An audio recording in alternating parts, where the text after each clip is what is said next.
So here's Charles Darwin, photograph from the University History Archive. We have a view of characteristic British fossils stratigraphically arranged from 1853. Um, we have knowledge in the 18th century becoming a matter of arrangement. Um, and here are the discussion prompts from before. Here's a reminder in your own words, how do systems of display like museums or cabinets shape what counts as knowledge? What visual cues encouraged you to see certain objects as related or hierarchical? Why might the Enlightenment, faith, and reason and order still influence how we see cultural difference today?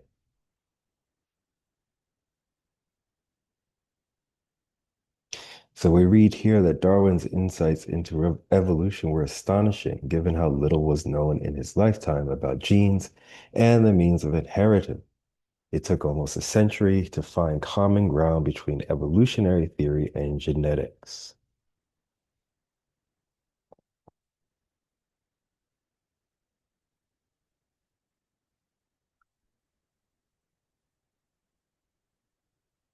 So let me quickly talk through Grzinski's points of reference and images at war.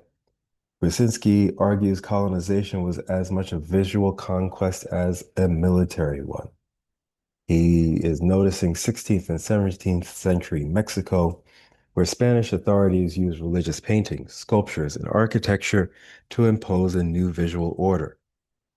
Indigenous artists reinterpreted those symbols through local materials and traditions.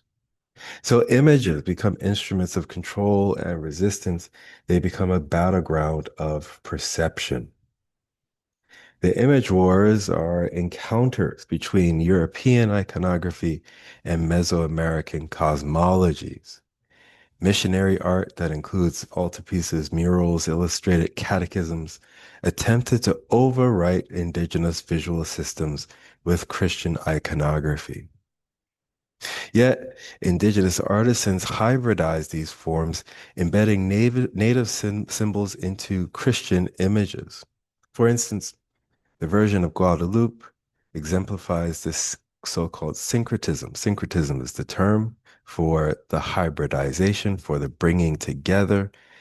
And we see a Christian Madonna rooted in Nahua visual idioms of light and fertility. So we hear an argument that's similar to Bruno Latour's notion of iconoclash from week 3. And rather than pure iconoclasm or pure ideology, we learn that colonial visual culture was a site of tension. Tension where conflicting ontologies coexistence. So images do not just represent power, the images themselves were power.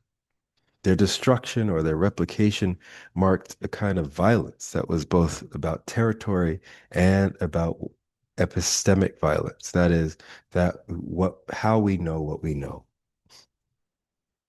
This was a dominant form. So Grzinski connects these early struggles to the modern image worlds from film to digital media. And Grzinski argues that the colonial logic of visual domination persists in contemporary global images.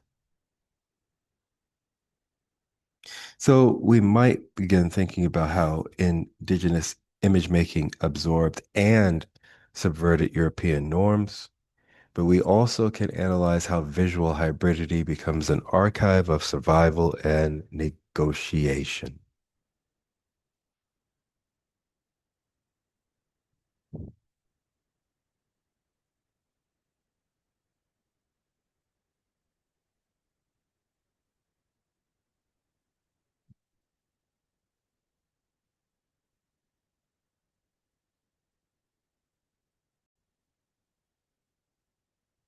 Okay, and so we want to talk through one more um, reading an essay that we had not yet spoken about,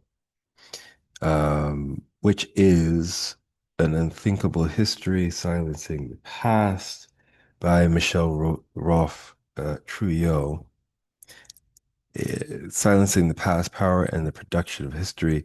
Trujillo's essay examines the Haitian Revolution which was between 1791 and 1804.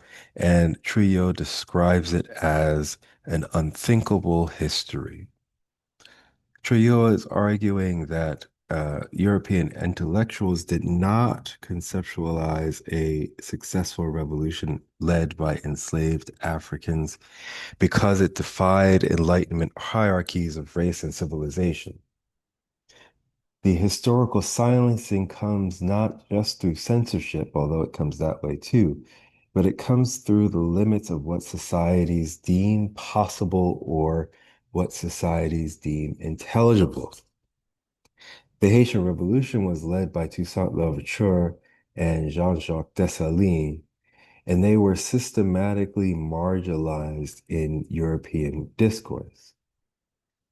Haiti is a small place, and Triot traces how archives, museums, and textbooks reproduce the silences. He urges historians and readers to question not only what is said, but what is not said, what is absent. And so in visual culture, this silencing is mirrored by the near absence of images of Haitian revolutionaries in European art.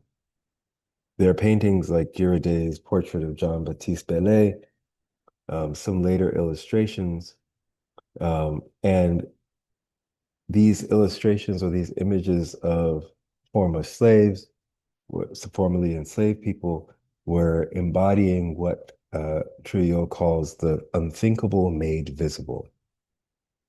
So, can we connect Trio's concept of uh, the unthinkable to museum practices or digital archives? Whose histories remain invisible? How do curatorial choices reproduce silence? His framework provides a lens to interrogate colonial visual regimes, and that challenges not only absence, but the ideology, the ideological framing of the present.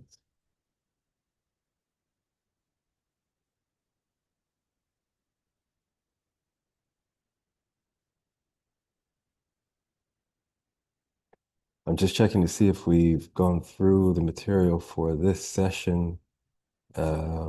We want to think about the Haitian Revolution as an unthinkable event within Enlightenment frameworks.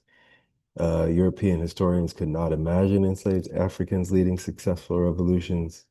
Silences come up when archives and analyses and discourse excludes what power deems impossible. And it demonstrates that omission is a structural act of power. It's not an accident. The visual absence parallels textual erasure. Few images of Haitian leaders exist in European art. And Girodet's portrait of Bellay becomes the rare visualization of the unthinkable made visible. So we want to interrogate museums, archives, and curricula for embedded silences, for the embedded silences.